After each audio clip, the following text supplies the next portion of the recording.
Kambing grill. Hebat boh, hebat. Okey guys, assalamualaikum semua. Hari ni kami nak tunjuk apa? Bazar Ramadan Wakaf Baru Kelantan. Jom kita tengok apa ada kat Bazar Ramadan ni. Jom. Tu dia bos. Apa Bazar Ramadan? Bazar Ramadan mana ni? Wakaf Baru bos.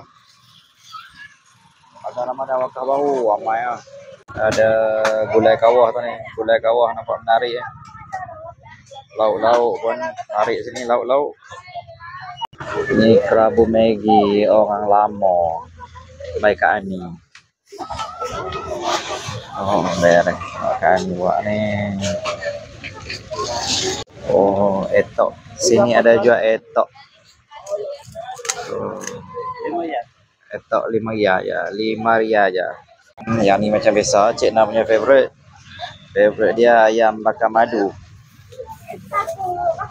So, ayam bakar madu. Madu guys.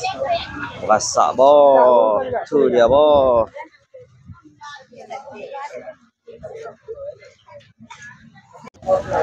Apa ya beli? Beli maya, beres. Menarik kedai dia. Dia buat hiasan dengan tebu sekali. Beli coconut shake kat sini ya. Try coconut shake. Kena? Kelapa biasa ada? Beli kelapa biasa ke? Itu.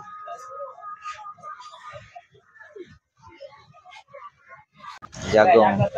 Sebab ia nama jagung ketawa. Hahaha. Waktu kita nak try tu. Jagung ketawa. Boleh kita try tengok. Jadi ke mana jagung ketawa dia. 3 riyal je. Aduh. Oh. Kuning molek bah. Hai balang ibu pun ada kat sini. Macam-macam sini. Macam-macam ada juga. Ribena strawberry lychee. Menarik ni. Jom kita try asam laksa telur sebiji ni tengok. Macam mana pergi dia. Menarik ni. Hah? Alamak, aku habis. Okey, tak apa. Lambat sikit lah. Okey. Kita try Maggi goreng kat sini. Maggi goreng. Ni. Buat ni masak. Oh, sedap lah. Okay. Abel mi kawah nama dia. Abel mi kawah.